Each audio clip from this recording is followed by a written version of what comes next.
Sir, our today topic is personality. Like everyone have different personalities. Someone is reserved, someone is bold, someone is neutral. So our topic is based on this. Like everyone is behave differently depend on its nature. So we want to discuss about it in detail. Personality sir ये होता है the way of thinking, feeling and behaving. तो sir हमारे personality situation के हिसाब से change होता रहता है कि इस एक सिचुएशन में हम एक जैसे हैं, घर पे एक है, बाहर एक है। तो डिटेल में अगर डिस्कस करेंगे अच्छा तो what I think about personality कि हमारी पर्सनैलिटी हमारे सराउंडिंग्स के अराउंड चेंज होती है। जैसे मैं पहले था, मैं लाइफ को लेके सीरियस नहीं था, आपके सेशंस देखे, औरों की भी चीज़ देखी, तो उसके बाद मेरे में चेंज आया, आपका इम्पैक्ट पड़ा, उससे मैं लाइफ को लेके सीरियस हुआ, मैंने काफ़ी चेंज लाया अपनी पर्सनैलिटी में। आई थिंक ये टॉपिक इतना इंपॉर्टेंट नहीं है कि अपनी पर्सनालिटी को चेंज कैसे करें, बल्कि सवाल ये उठता है चेंज करना ही क्यों है। जो आपकी पर्सनालिटी है सो है, उसको बदलना क्यों है। क्योंकि जैसे मैं अब इंट्रोवर्ट हुआ, जैसे कोई इंट्रोवर्ट हुआ और जो एक्सट्रोवर्ट है, इंट्रोवर्ट और एक्सट्रोवर्ट में ज़्यादा एडवांटेज एक्सट्रोवर्ट के पास है ना, क्योंकि वो जो बाहर जाएगा वो आराम से लोगों से बात कर पाएगा, ज़्यादा एडवांटेज उसके पास है। किस चीज़ में आप बात कर रहे हो एडवांटेज है उसके पास में? डेटिंग से रिलेटेड या काम से किसी भी रिलेटेड? चीज़ से रिलेटेड। काम में तो ऐसा कुछ नहीं है, क्योंकि जो एक्सट्रोवर्ट होते हैं उनकी एक बहुत बड़ी प्रॉब्लम भी होती है, वो ज़्यादा बोलने के चक्कर में या ज़्यादा फ्रेंडली होने के चक्कर में अपने बहुत सारे सीक्रेट्स रिवील कर देते हैं। जो भी उनके मन में होता है वो सब बाहर आ जाता है। अगर आप इंट्रोवर्ट हो, आप तभी ये क्वेश्चन पूछ रहे हो क्योंकि आप इंट्रोवर्ट हो, राइट, मेरी तरह। तो जो इंट्रोवर्ट होते हैं उनका पता ही नहीं लगता है कि उनके अंदर चल क्या रहा है। वो सुनते ज़्यादा हैं, बोलते कम हैं। और एक्सट्रोवर्ट के साथ में क्या होता है, वो कुछ भी बोलते रहते हैं, बोलते बोलते बहुत सारी बातें ऐसी बोल देते हैं जो बाद में वो रिग्रेट करते हैं कि मुझे उस सिचुएशन में नहीं बोलना चाहिए था, फिर वो ओवर थिंकिंग मोड में चले जाते हैं। सर एक्चुअली एक्सट्रोवर्ट होने का कभी कभी लोगों को ना फ़ायदा भी हो जाता है। लाइक उनको कभी टेंशन नहीं रहती, और जो इंट्रोवर्ट होते हैं ना वो सोचते रह जाते हैं कि हमने बोला नहीं। इस गलत फहमी से बाहर आ जाओ, ऐसा कुछ नहीं है। ये जो एक्सट्रोवर्ट्स होते हैं ना, ये बाहर से देखने में बड़े फ्रेंडली लगते हैं, बाहर से देखने में बहुत कूल लगते हैं, बाहर से देखने में ऐसे लगते हैं कि उनको तो कोई टेंशन ही नहीं है, कोई परवाह ही नहीं है, जबकि अंदर जो उनके घर वाले होते हैं ना, उनको पता होता है उनकी क्या हालत होती है। वो कुछ भी बोल देते हैं कहीं पर भी जाकर के, बाद में बैठ करके सोचते रहते हैं। मैं ये नहीं कह रहा कि इंट्रोवर्ट बेटर है, एक्सट्रोवर्ट बेटर है, मैं बस इतना कह रहा हूं कि पहले अपनी पर्सनालिटी को समझो कि आपकी पर्सनालिटी क्या है, और अननेसेसरी उसको बदलने की कोशिश मत करो। एक्सट्रीम में इंट्रोवर्ट होना भी अच्छा नहीं है, एक्सट्रीम में एक्सट्रोवर्ट होना भी अच्छा नहीं है। इन दोनों के बीच में कहीं पे आपको फिट होना पड़ेगा कि जहां पे जिस सिचुएशन में ज़रूरी है थोड़ा सा एक्टिंग करने की, तो वहां पे एक्टिंग करी, जहां पे नहीं है वहां पर नहीं करी। ये नहीं कि हर सिचुएशन में एक एक्टिंग वाले मोड में आप हो।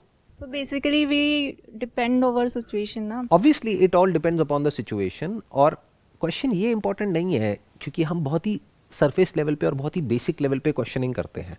तो हम क्या क्वेश्चनिंग करते हैं कि अपनी पर्सनालिटी मेरी ये है, अब मैं ये कैसे हो जाऊं, अपनी पर्सनालिटी में क्या चेंजेस लेकर के आऊं, उससे क्या हो जाएगा।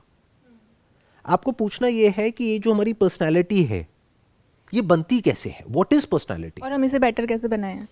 बेटर की कोई डेफिनेशन नहीं है, that is the problem. You are talking about better personality. मुझे बताओ बेटर पर्सनालिटी क्या होती है। मतलब सही टाइम पे हम वो रिएक्शन दे जो हम देना चाहते हैं, और मतलब जो सिचुएशन में फिट बैठता है। तो ऐसे तो आप अपने आप को हमेशा जज ही करते रहोगे बैठ करके, अपने माइंड में यही सोचते रहोगे कि मैंने सही रिएक्शन दिया है नहीं दिया। और सही किसके पॉइंट ऑफ व्यू से, सामने वाले के पॉइंट ऑफ व्यू से सही या आपके पॉइंट ऑफ व्यू से सही।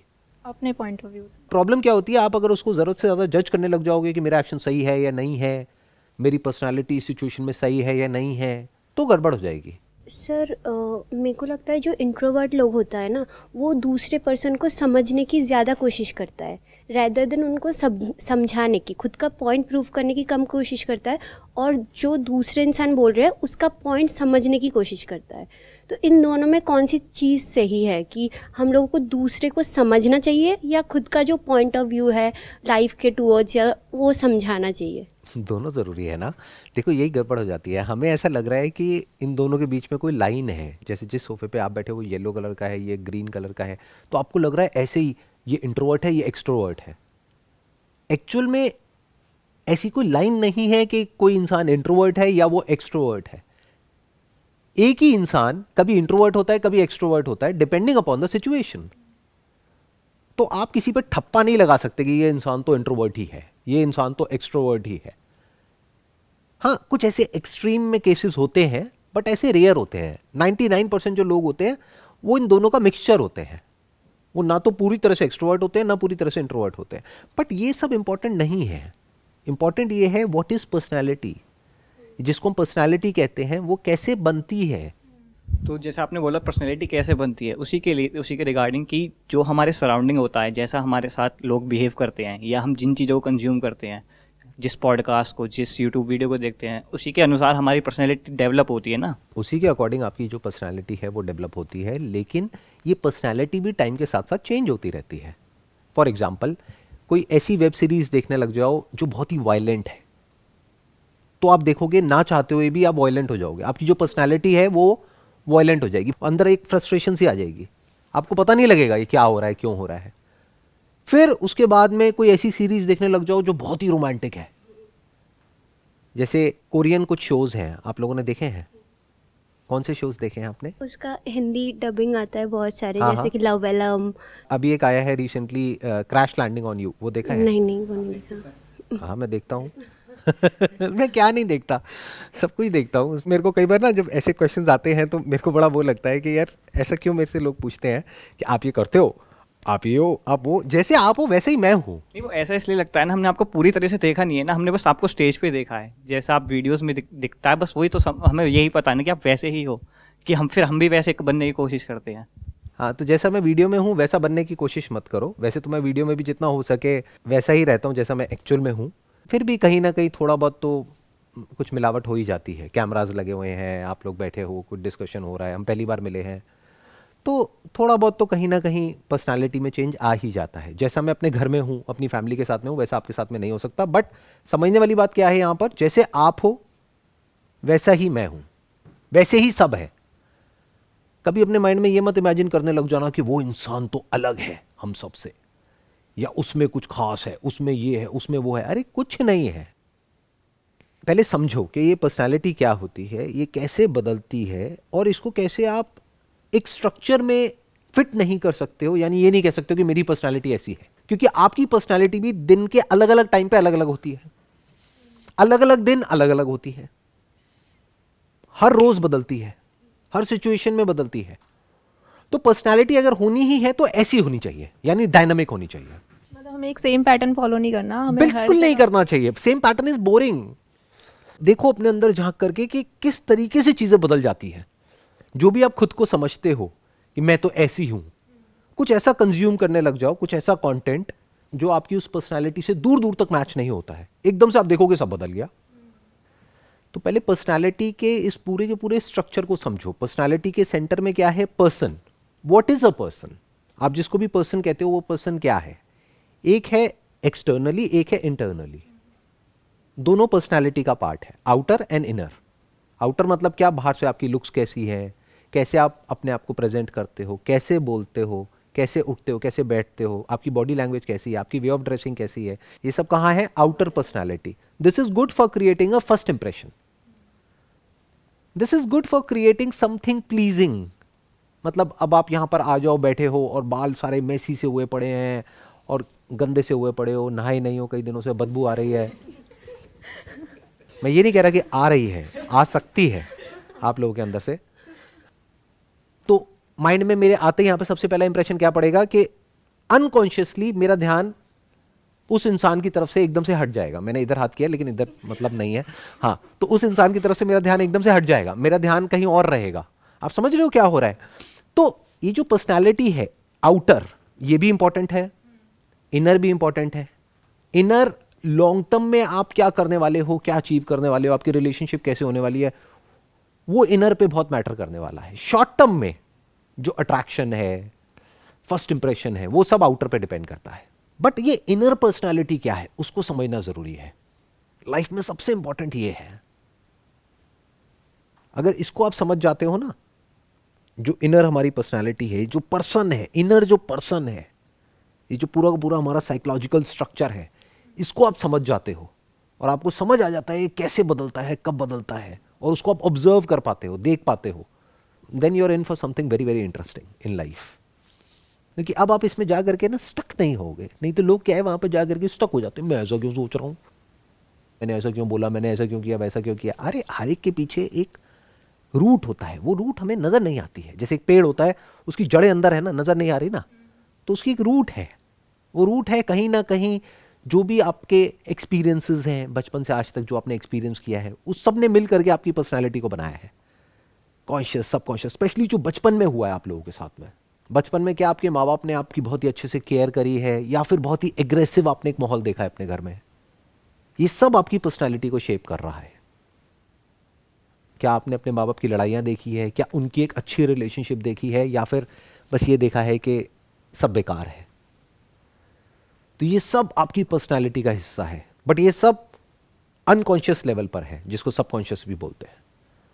तो इसको भी समझना पड़ेगा, तब पूरी तरह से आपकी जो पर्सनैलिटी है वो डायनेमिक हो सकती है, फ्लूइड हो सकती है, स्टैटिक नहीं होगी। स्टैटिक पर्सनैलिटी में प्रॉब्लम होती है। बहुत सारे ऐसे लोग होते हैं उनकी पर्सनैलिटी एक ही जैसी है सदियों से, कई साल हो गए हैं, वैसे के वैसे हैं, कुछ बदलता ही नहीं है उनके अंदर, तो वो बोरिंग है, खुद के लिए भी और औरों के लिए भी। अगर आपको एक्चुअल में इंटरेस्टिंग होना है अंदर से, तो आपकी पर्सनालिटी ऐसी होनी चाहिए जिसको आप खुद भी प्रेडिक्ट ना कर सको, सामने वाला भी प्रेडिक्ट ना कर सके। मतलब कुछ नया आपके अंदर होता रहना चाहिए। आपकी पर्सनालिटी आप बता ही नहीं सकते कि वो क्या है। आज कुछ और है, कल कुछ और है, परसों कुछ और है। बेसिकली हम चेंज को अडेप्ट करते जाएं और साथ के साथ बढ़ते जाएं। और आप ये समझो कि चेंज होता कैसे है। जैसे आप में से कौन है जो बहुत ही रोमांटिक है? मुझे लगता है हूँ मैं। आपको लगता है कि आप हो? ऐसा क्यों लगता है आपको? मतलब जैसे मैं देखता हूँ मूवीज़ वगैरह में, सोचता हूँ जिस तरीके से सोचता हूँ उस हिसाब से। आप? सर मुझे तो लगता है मैं हूँ, क्योंकि मैं मतलब ज़्यादातर रोमांटिक सीरीज़ ही देखती हूँ। आप? सर कभी सोचा नहीं। शर्मा गए। कैमरास लगे हुए हैं, क्या ये क्वेश्चन पूछ लिया सर? हम तो यहाँ पे आए थे पर्सनालिटी डेवलपमेंट की बात करने। इंट्रोवर्ट क्या होता है, एक्सट्रोवर्ट क्या होता है, ये कैसा क्वेश्चन पूछ लिया सर आपने? और वो भी कैमरे में, मेरे माँ बाप देखने वाले हैं। आप कह रहे हो मैंने सोचा नहीं, आप कह रहे हो मैं हूं, आप कह रहे हो मैं हूं, तो कुछ ऐसा देख लो जो उसका बिल्कुल अपोजिट है। अगर कुछ हम लोग रोमांटिक सीरीज़ या कुछ भी ऐसा सीरीज़ देख लेते हैं तो वैसे हम बन जाते हैं, बट वो ज़्यादा टाइम तक नहीं टिकता है। वो Right. एक पर्टिकुलर टाइम तक ही हम लोग रहते हैं, फिर हम लोग कुछ ऐसे जगह पे चले जाते हैं जो हम लोगों का बेसिक नेचर है। तो ये बेसिक नेचर कौन सा होता है सर? मतलब बेसिक नेचर हमारा जानवरों वाला होता है, बंदरों वाला होता है, एनिमल इंस्टिंक्ट बोलते हैं उसको। बायोलॉजिकली अगर आप देखोगे तो हम में और चिंपैंजीज में ज्यादा फर्क नहीं है। आपको क्या लग रहा है अपने आप को हम इतना ज्यादा वो क्यों समझते हैं, अपना ग्लोरीफाई क्यों करते हैं अपने आप को इतना? हमको पता है क्या लगता है कि हमारा एक बेसिक नेचर है जो बिल्कुल यूनिक है और वो बहुत अच्छा है, ये है वो है। मैं बता रहा हूं बिल्कुल बंदरों जैसा है हमारा बेसिक नेचर। जो भी बंदरों की लाइफ में इंपॉर्टेंट होता है वही आपकी और मेरी लाइफ में इंपॉर्टेंट है। ये है हमारा बेसिक नेचर। तो सर लोग ऐसा क्यों बोलते हैं कि मतलब अपने बेसिक नेचर जो है वो कभी चेंज नहीं होता है, लाइक वो रहता है, बट हम लोग कुछ देख लेते हैं, कुछ सुन लेते हैं, कहीं से कुछ पढ़ लेते हैं, आपके सेशन देख ले तो ऐसे जैसे कि मोटिवेट हो जाता है, बट वो एक टाइम तक ही रहता है। फिर हम लोग कुछ वापस से अपने पुराने जो पर्सनैलिटी है उसमें फिर से वापस चले जाते हैं, तो वो ज़्यादा टाइम तक नहीं टिकता है जो भी पर्सनैलिटी हम लोग अडॉप्ट करते हैं वो। ये जो पर्सनालिटी है, पहले इसको समझो ये क्या है। At a very fundamental level हम में और जानवरों में कोई फर्क नहीं है। ये हो गया हमारा बेसिक नेचर, ये हो गई सबसे इनर लेयर ऑफ पर्सनालिटी। इसको आप चेंज नहीं कर सकते, ये मरते दम तक रहने वाली है। प्यास लगेगी तो आप पानी के लिए तड़पोगे, भूख लगेगी तो लगेगी, अंदर एग्रेशन है तो है। ये मत समझ लेना कि वो एग्रेशन खत्म हो जाएगा। तो हमारे जो एनिमल इंस्टिंक्ट्स हैं वो अंदर ही हैं, दबे हुए हैं, बट ऊपर हम एक ऐसी कवरिंग चढ़ा देते हैं, मतलब एक प्रोडक्ट है अंदर जो एक्चुअल में अंदर से जानवर है, उसके ऊपर पैकेजिंग कर दी इंसान की, तो हमें लगने लग गया कि हम इंसान हैं। इंसान is just a word, just a thought. Actual में हम जानवर ही हैं अंदर से। सबसे पहले तो ये समझना है। तो ये हो गई सबसे अंदर वाली लेयर, ये आप एक्चुअल में हो। अगर अभी आप कोई कंटेंट कंज्यूम ना करो, कुछ ना करो, आपको किसी जंगल में ले जा करके छोड़ दिया जाए, तो वहां पे आपका ये सारा जो ऊपर ऊपर की लेयर्स है ना कि मैं वेजिटेरियन हूं, नॉन वेजिटेरियन हूं, सब निकल जाएगा। नॉन वेजिटेरियन वेजिटेरियन बन जाएगा, पत्ते खाने लग जाएगा, और वेजिटेरियन नॉन वेजिटेरियन बन जाएगा। At a very fundamental level, at a very basic level, जो हम हैं अंदर से वो बिल्कुल एक बंदर के जैसे है। ये पहले समझना है। उसके बाद एक लेयर आती है, जैसे बचपन में आपकी परवरिश हुई है, बचपन में जो भी आपके एक्सपीरियंसेस हैं बचपन में जो भी आपने देखा है, सुना है, वो बहुत ही डीपली रूटेड है। बचपन से रिलेटेड बहुत सारी ऐसी यादें अंदर पड़ी हुई हैं जो हमें याद भी नहीं है, लेकिन वो बहुत गहरी छाप छोड़ गई है हमारे अंदर। उसको आप बोल सकते हो अनरिजॉल्व्ड कॉन्फ्लिक्ट्स। हो सकता है आपके अंदर एंगर हो, फ्रस्ट्रेशन हो, डिसअपॉइंटमेंट हो अपने पेरेंट्स को लेकर के, अपने भाई बहन को लेकर के, या बचपन में कुछ आपके साथ में ऐसा हुआ है उस पर्सन को लेकर के। तो जब तक उसको रिजॉल्व नहीं कर लेते तब तक fundamentally at a deeper level आपकी पर्सनालिटी चेंज नहीं होगी। ऊपर ऊपर लेवल पे हो जाएगी, मेरी बातें सुनोगे करोगे, अंदर से नहीं होगी। उस कॉन्फ्लिक्ट को रिजॉल्व करना पड़ेगा। ये आ गई हमारी दूसरी लेयर। इसके बाद में एक तीसरी लेयर आती है जो टीनेज में आपने किया है, टीनेज में देखा है, सुना है। क्योंकि उस वक्त क्या होता है कि हम इस दुनिया को समझ रहे होते हैं। अभी इस एज ग्रुप में प्रॉब्लम क्या होती है, 25 साल के आसपास में हमें यह लगने लग जाता है कि हमें तो सब पता है। ऐसा क्या है जो आपको नहीं पता है? अगर मैं पूछता हूं लाइफ के बारे में, आप कहोगे हाँ मुझे पता है। टीनेज में कुछ भी नहीं पता है। बचपन में तो आप बिल्कुल ही बुद्धू हो, तो आप सिर्फ देख रहे हो, ऑब्जर्व कर रहे हो, मतलब निकालने की कोशिश कर रहे हो, आपको कुछ समझ ही नहीं आ रहा है। तो जो आसपास में दिख रहा है वही आपके लिए मतलब है दुनिया का। तो मतलब कहां क्रिएट हो रहा है आपके माइंड में? बचपन में। टीनेज में क्या हो रहा है? टीनेज में अभी आपके लिए सब कुछ नया है, सब कुछ फ्रेश है, तो आप सब कुछ ही कंज्यूम कर रहे हो। हर तरह का कंटेंट, हर तरह की बातें। कोई आपके माइंड में आइडल क्रिएट हो जाता है, किसी की तरफ आप अट्रैक्ट हो जाते हो, कहीं कुछ हो जाता है, कहीं कुछ हो जाता है। तो उसकी वजह से क्या होता है कि माइंड में एक तीसरी लेयर क्रिएट हो जाती है। क्लियर हो गया? ये पहली लेयर कौन सी हुई? जानवरों वाली, फंडामेंटली बायोलॉजिकल लेयर। उसके बाद में एक साइकोलॉजिकल लेयर आई, जिसमें बचपन में जो कुछ हुआ है आपके साथ में, कि आपको किस तरीके से हक किया गया है, किस तरीके से आपको टच किया गया है, बहुत सारी चीजें उसके अंदर आ जाती है। तो वो बचपन में बनती है दूसरी लेयर। तीसरी लेयर बनती है टीनेज में। फिर एक चौथी लेयर आती है जो इस एज में आकर के बनती है, 20-25 साल की एज में। ये चेंज होती रहती है, आज कुछ और, कल कुछ और।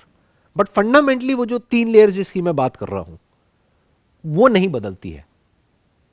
उस लेयर में भी जो कुछ अच्छी मेमोरीज पड़ी हुई हैं वो प्रॉब्लम नहीं है, बट जो अनरिजॉल्व्ड कॉन्फ्लिक्ट्स हैं, ऐसी चीजें हैं जो आपको आगे बढ़ने से लाइफ में रोक रही है, या आपको किसी वजह से तंग कर रही है और आपको खुद ही नहीं पता है कि आप क्यों परेशान हो, क्यों दुखी हो। तो वो उस लेयर में जाना पड़ेगा। इसीलिए आप किसी थेरेपिस्ट के पास जाओगे, किसी साइकोलॉजिस्ट के पास जाओगे, तो वो सबसे पहले आपके बचपन से शुरू करेगा या करेगी, समझना शुरू करेंगे। अच्छा, बचपन में आपकी रिलेशनशिप्स, फिर टीनेज, वहां पर जा करके उसको सही मीनिंग देना होगा। बचपन में हो सकता है आपने गलत मीनिंग दे दिया है चीज़ों को, टीनेज में आपने गलत मीनिंग दे दिया और वो मीनिंग अभी तक चल रहा है, क्योंकि कभी आपने बैठ करके क्वेश्चन ही नहीं किया कि वो मीनिंग सही है या गलत है। यहां तक क्लियर हो रहा है ना? तो उस मीनिंग को ठीक करना होगा। फॉर एग्जाम्पल, अगर अपने पेरेंट्स से रिलेटेड कुछ मेजर इश्यूज हैं तो उस मीनिंग को चेंज करना होगा कि अरे वो दोनों भी तो इंसान है। ऐसा क्यों समझते हो कि आपके जो पेरेंट्स हैं वो सुपरमैन है और सुपर वुमेन है? उनको इस पेडेस्टल पे क्यों बिठा देते हो? फिर खुद ही डिसअपॉइंट हो जाते हो। सर, पेरेंट्स बहुत टाइम है कि समझते नहीं है हमारे जो प्रॉब्लम है, समझने की कोशिश नहीं करते। तो मतलब वो भी प्रॉब्लम होता है, उससे भी आपको तकलीफ होता है कि क्यों नहीं समझ रहे हो। तो आप जब समझाने की कोशिश कर रहे हो उन लोगों को, तो उस हिसाब से भी अपने पर्सनैलिटी चेंज होते रखते हैं। और तुम डिप्रेस रहते हो, यार कैसे समझे हमारे पेरेंट्स। तो सर उन चीज़ों को भी कैसे, कि अपने पेरेंट्स को कैसे समझाया जाए जो हम सोच रहे हैं। ये इम्पॉर्टेंट नहीं है। इम्पॉर्टेंट ये है कि पहले आप समझो, क्योंकि अब आप 18 साल से ऊपर हो। अगर तो आपकी एज होती 12-13 साल तो मैं बात करता कि ठीक है आपके पेरेंट्स आपको नहीं समझ रहे, बुलाओ अपने पेरेंट्स को, उनसे बात करते हैं। बट अब तो आपकी एज 18 से ऊपर है। आइडियली तो अब आपको अपना घर छोड़ करके बाहर कहीं रहना चाहिए, जैसे और कंट्रीज़ में होता है। बट यहाँ पर तो ऐसा है ही नहीं। यहाँ पर तो हम 25 साल के हो जाते हैं, अपने पेरेंट्स के ऊपर बोझ बन करके रहते हैं। उन्हीं के घर में हैं, वही खिला रहे हैं, वही पिला रहे हैं। और बहुत सारे लोग तो कुछ करते भी नहीं हैं, उनको फाइनेंशियली सपोर्ट तक नहीं करते हैं। तो अब थोड़ा इंडिपेंडेंट माइंडसेट अपना हमको क्रिएट करना है। वो क्या है कि हमें पेरेंट्स को नहीं समझाना है, हमें पेरेंट्स को समझना है, उनके स्टैंड पॉइंट को समझना है कि उनका क्या बैकग्राउंड है, क्या उन्होंने लाइफ में फेस किया है, किस किस तरीके से जो भी उन्होंने हमारे साथ किया वो क्यों किया, या अभी जो कर रहे हैं वो क्यों कर रहे हैं। अगर हम उनकी जगह होते तो एग्जैक्ट वही करते जो वो कर रहे हैं। अगर ये आप समझ जाते हो तो पर्सनैलिटी से रिलेटेड जितने भी कॉन्फ्लिक्ट्स हैं वो सब रिजॉल्व हो जाते हैं। हम लोग समझाए या समझे पेरेंट्स को? दोनों करना पड़ेगा, बट उनको समझाने से पहले उनको समझना तो पड़ेगा ना। अगर आप मुझे कुछ समझाना चाहते हो तो पहले मुझे समझना पड़ेगा ना। फॉर एग्जाम्पल, अगर मैं एक सेल्समैन हूं, मैं आपको कोई प्रोडक्ट बेचना चाहता हूं, तो पहले मुझे क्या करना पड़ेगा? उस प्रोडक्ट को समझाना पड़ेगा या पहले आपको समझना पड़ेगा? पहले तो प्रोडक्ट को समझना पड़ेगा कि क्या है, ठीक है, पहले मुझे अपने प्रोडक्ट को समझना पड़ेगा, उसके बाद क्या करना पड़ेगा? फिर मुझे समझना पड़ेगा कि हमको चाहिए कि नहीं वो प्रोडक्ट। एग्जैक्टली मुझे पहले आपको समझना पड़ेगा, बाद में उस प्रोडक्ट को समझाना पड़ेगा। और प्रोडक्ट को समझाने के लिए मुझे भी प्रोडक्ट समझ आना चाहिए ना। तो अब यहां पे दो काम आ गए, पहले उनको समझो, उनको समझने से पहले खुद को समझो। ना तो हम खुद को समझते हैं, बस हमें लगता है कि हाँ हम खुद को समझते हैं, खुद के थॉट्स को समझते हैं। अगर आपके जो भी थॉट्स हैं, आप जो भी कह रहे हो ना कि जो मैं समझाना चाहती हूँ अपने पेरेंट्स को, आप मुझे समझाने की कोशिश करोगे, मैं काउंटर क्वेश्चनिंग करूंगा, आप फंस जाओगे। आप खुद ही बीच में कहीं जा करके स्टक हो जाओगे। आप कहोगे ये क्या हो गया, मेरी थिंकिंग तो बहुत ही शैलो है, मतलब मैंने तो बस यहीं तक देखा, इसके आगे तो देखा ही नहीं। तो आप खुद ही नहीं समझते अपने थॉट्स को या अपने करियर को या अपने फ्यूचर को, और हम ये एक्सपेक्ट कर रहे हैं कि पेरेंट्स समझ जाए। तो पहले खुद समझो, फिर पेरेंट्स को समझो, फिर समझाओ। अगर आप एक सेल्समैन हो, क्योंकि हम सब सेल्समैन हैं, जब आप कहीं जॉब के लिए भी जा रहे हो ना, तो ये समझ जाओ आप कुछ बेच रहे हो। आप किसको बेच रहे हो? आप अपनी स्किल्स को, अपनी नॉलेज को, अपने एक्सपीरियंस को, जो भी आप हो उसको बेच रहे हो। कभी नोट किया है वहां पे एक क्वेश्चन पूछा जाता है, what are your strengths and weaknesses? बहुत कॉमन क्वेश्चन है जॉब इंटरव्यूज में। अगर आपसे पूछते हैं आपकी स्ट्रेंथ्स क्या है और आपकी वीकनेसेस क्या है, तो क्या एक्चुअल में अपनी वीकनेसेस बताते हो कि मैं एक बहुत ही कि वीकनेस भी ऐसे बताओ कि वो स्ट्रेंथ का काम करे। एग्जैक्टली कभी भी ऐसी वीकनेस बताते हो कि मेरे अंदर तो बहुत गुस्सा है, मैं बहुत लड़ाकी हूँ, मेरे अंदर ना बहुत जेलसी भरी हुई है, मेरे अगर साथ में मेरा एक कलीग है ना, अगर उसकी कोई तारीफ कर देगा ना मेरे सामने, तो मैं उसको छोड़ूंगी नहीं। एक्चुअल में हम ऐसे ही है अंदर से, लेकिन हम ऐसा कभी बोलेंगे नहीं। हम कैसे बोलेंगे? I am kind of workaholic, you know. ये आपकी वीकनेस है? अच्छा। मेरे को ना अगर कोई काम मिल जाता है ना, तो मैं उस काम को छोड़ती नहीं हूं, फिर चाहे कुछ भी हो जाए। मुझे प्रेशर अच्छा लगता है, और जब प्रेशर एक्चुअल में आता है तब हम गालियां निकाल रहे होते हैं अंदर से, राइट? किसी भी तरह का कोई भी प्रेशर किसी को अच्छा थोड़ी लगता है। अच्छा लगता है? अभी तो कोई प्रेशर नहीं है ना, है तो ब्रेक ले सकते हैं। नहीं, ठीक है। हम जो सोचते हैं वो बोलते नहीं है, और जो सोचते हैं उसमें भी हम लोगों का बहुत सारे खुद के अंदर ही कॉन्फ्लिक्ट है कि क्या सोच रहे हैं। वो सोच को ही हम लोग समझ नहीं पाए तो दूसरे को क्या ही समझाएंगे। तो सबसे पहला स्टेप क्या आया? जो सोच रहे हो तुम उसको समझो, उसको क्लियर करना है उसको कि clear आपको करना क्या है। चाहिए और क्या नहीं चाहिए, क्या नहीं चाहिए। और क्यों वो चाहिए जो आपको चाहिए और क्यों नहीं चाहिए, और वो कैसे मिलेगा। हाँ, फिर स्टेप 2 क्या है? अपने पेरेंट्स को समझो कि मतलब क्या चाहते हैं वो लोग। वो चाहते हैं कि मतलब आप जो भी सोच रहे हो वो भी वैसे ही सोच रहे हैं कि नहीं, कि मतलब वो भी सपोज़ आप कुछ बनना चाहते हो तो वही प्रोफेशन या वही चीज़ अपने तुम्हारे पेरेंट्स भी सेम हिसाब से देख रहे हैं कि नहीं, वो समझो कि अगर वो लोग अलाउ नहीं भी कर रहे हैं वो चीज़ों को, तो क्यों नहीं कर रहे हैं, उनको भी समझो। जो पेरेंट्स को भी समझना है ना, उसमें पता है असली चीज क्या समझनी है? या पेरेंट्स हो या कोई पर्सन हो या कुछ भी हो, पता है क्या समझना है? हमारे साथ भी वही हुआ होता बचपन से लेकर के आज तक जो उनके साथ में हुआ, तो आज हम एग्जैक्टली वैसे ही एक्ट कर रहे होते जैसे वो कर रहे हैं। तो मेरे में और उनमें कोई फर्क नहीं है, ये समझो। ये हम कभी नहीं समझते हैं। अपने पेरेंट्स को अलग कर देते हैं अपने आप से, उनको इंसान से पता नहीं क्या बना देते हैं, फिर खुद ही कंफ्यूज हो जाते हैं।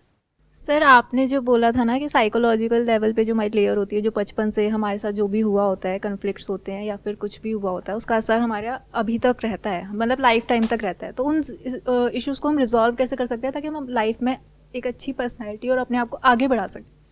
जिसकी वजह से आपको प्रॉब्लम है उससे जाकर के बात करो। नहीं सर, कभी कभार जो पास में कुछ हो चुका है तो वो मतलब हम उसे रिजॉल्व नहीं कर सकते जाके, मतलब जो हो गया, मतलब या तो हम उस लोगों से नहीं मिल सकते अब, या फिर वो लोग अब हमारी लाइफ से जा चुके हैं तो हम रिजॉल्व नहीं कर सकते। मतलब हम उसे कैसे अपने अंदर कन्फ्लिक्ट को बंद करें? तो वो पास्ट किस वे में आपके माइंड में पड़ा हुआ है? क्या वो पास्ट प्रॉब्लम है? क्या वो मेमोरीज प्रॉब्लम है? आप क्या चाहते हो कि मैं उस इंसान का नाम भी भूल जाऊं, सारी मेमोरीज भी वाइप ऑफ हो जाए, सब कुछ मिट जाए? क्योंकि अगर वो मिटेगा तो सिर्फ वो नहीं मिटेगा, फिर सब कुछ ही मिट जाएगा, अच्छी भी मेमोरीज गायब हो जाएंगी। बट वो हम नहीं चाहते, अच्छी मेमोरीज को बचा के रखना चाहते हैं।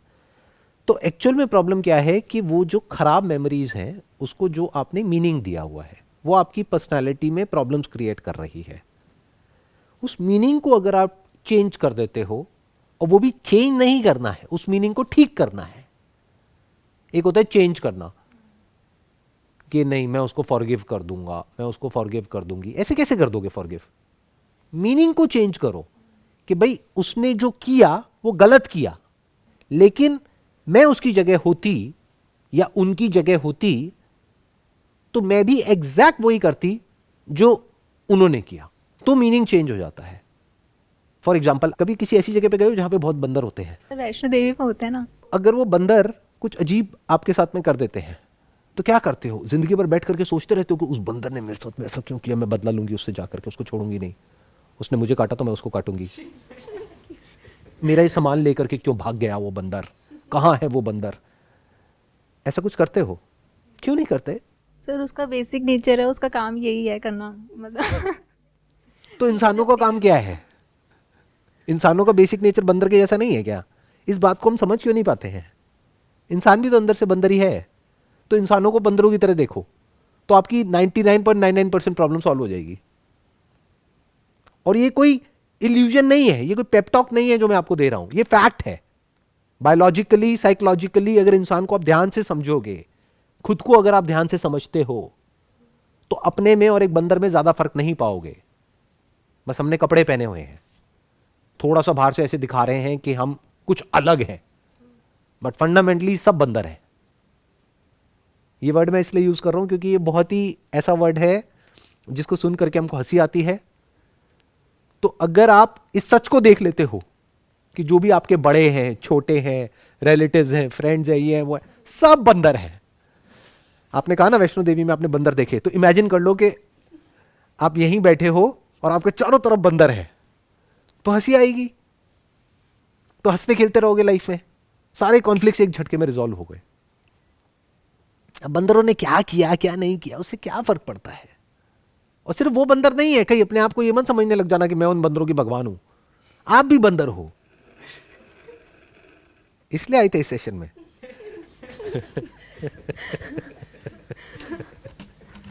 आए थे इंसान बन करके, और यहां से बाहर निकलोगे तो बंदर बन करके बाहर निकलोगे। हम बंदरों की पर्सनैलिटी पे रिसर्च कर रहे हैं। बंदरों की पर्सनैलिटी पे हम रिसर्च कर रहे हैं।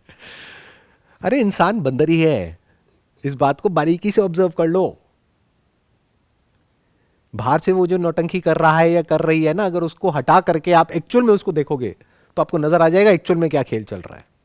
बस फर्क यह है कि इंसान के पास में एक फिल्टर है जो कभी काम करता है कभी नहीं करता है।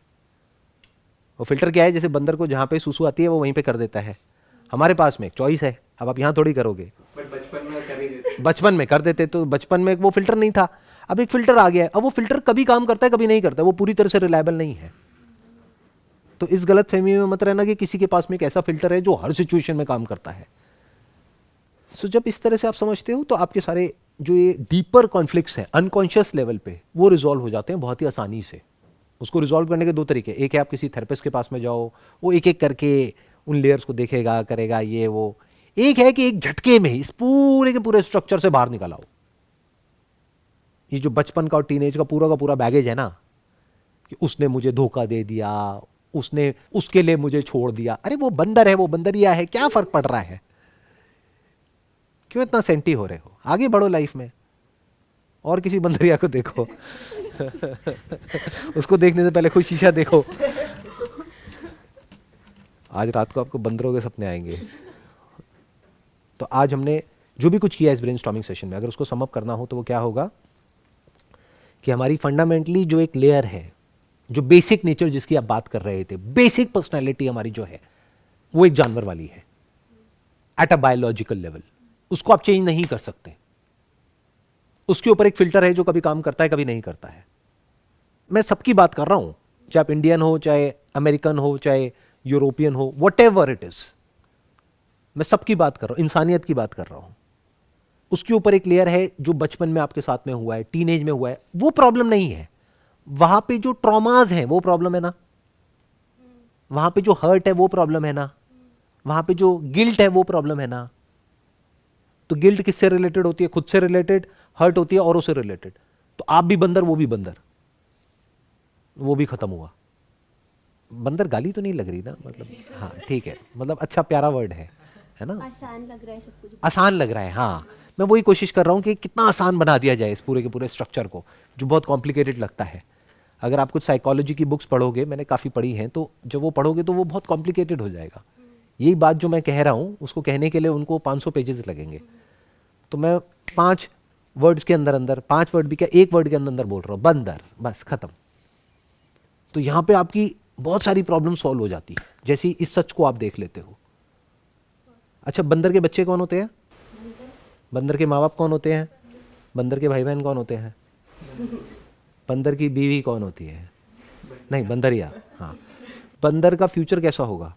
बंदर ही रहेगा सर। तो अब क्या है यहाँ पे, अब क्या करें इस सेशन का? बंदर। बंदर, बंद करो इस सेशन को, बहुत हो गया।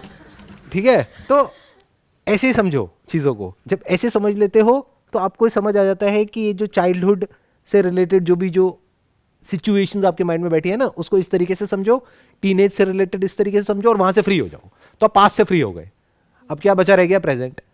प्रेजेंट में अपनी पर्सनालिटी को चेंज करना है। जिस भी सिचुएशन में आपको जाना है, उस सिचुएशन के हिसाब से अगर चेंज करना है, तो मैंने बताया उस तरह का कंटेंट कंज्यूम करो, एकदम से पर्सनालिटी चेंज हो जाएगी। जैसे मैं एक एग्जांपल देता हूं, जैसे आपकी शादी होने वाली है, तो उस वक्त ये लड़ाई मारकाट वाली सीरीज नहीं देखनी है। वो देख लो जिसकी मैंने बात करी, क्रैश लैंडिंग ऑन यू। ये मेरे दिमाग पे भी ताज़ी ताज़ी छाप छोड़ी हुई है इसने, अभी मैंने देखी है, अभी फिनिश करी है कुछ दिन पहले। बड़ी कमाल की सीरीज है, फिक्शन है, मतलब it has got nothing to do with reality, but बड़ा मज़ेदार ड्रामा है। वो देख लो तो you will enter into a zone which is conducive for a relationship. ऐसे ही इफ़ यू वांट कॉन्फिडेंस, आपको जॉब इंटरव्यू के लिए जाना है, उस वक्त ये सीरीज नहीं देखनी है, तो वहां जाकर के रोमांटिक हो जाओगे। जॉब इंटरव्यू में बैठे होगे, सर क्या क्वेश्चन पूछा है आपने, सर सर मजा आ गया सर। तो उस वक्त आपको क्या चाहिए? कॉन्फिडेंस। तो वो कॉन्फिडेंस कहां से आएगा? ऐसे कुछ गाने हैं, वो सुनने लग जाओ, उस जोन में जाओ। तो जब जो जोन चाहिए उससे रिलेटेड कंटेंट कंज्यूम करो, उससे रिलेटेड बुक पढ़ो, उससे रिलेटेड वीडियो देखो, उससे रिलेटेड बातें करो, उससे रिलेटेड बातें सुनो, उस जोन में चले जाओ। जब उसको अचीव कर लो, अब उसकी क्या जरूरत है? अब इंटरव्यू को क्रैक कर लिया ना, अब उसकी क्या जरूरत है? यू डोंट नीड इट, छोड़ दो उसको, किसी और जोन में जाओ। तो ऐसे अपने जोन्स को आप चेंज कर सकते हो, अपनी पर्सनैलिटी को चेंज कर सकते हो। फिर कभी भी किसी भी सिचुएशन में आप अपने आप को बड़ी जल्दी तैयार कर सकते हो। आपको सिर्फ हफ्ता चाहिए, हफ्ते में आप अपने जोन को चेंज कर सकते हो। सर बट फिर ऐसा कैसे हो कि हम उसको बनाए रखें आगे तक के लिए भी, कि वो हमेशा रहे? कुछ भी बना नहीं रहता है इस दुनिया में, और उसको बनाए क्यों रखना है? यही तो प्रॉब्लम है, कुछ लोग बनाए रखते हैं। अब मैं किसी का नाम नहीं लूंगा, बॉलीवुड में एक एक्टर है जिसकी 25-30 साल पहले एक मूवी हिट हो गई थी, अभी भी उसने उसी जोन को बनाए रखा है। तो क्या हो रहा है, उसकी एक के बाद एक सारी मूवीज फ्लॉप हो रही है। तो बनाए नहीं रखना है, बदलना है वक्त के साथ। और कुछ एक्टर्स हैं जो बदल जाते हैं, एक मूवी में कुछ और, दूसरी में कुछ और, तीसरी में कुछ और, चौथी में कुछ और। ऐसी ही तो लाइफ है, you have to keep changing. I hope that sums up the entire conversation जो भी आज हमने यहां पर करी है। It was pleasure talking to you and it was pleasure meeting all of you. Thank you so much.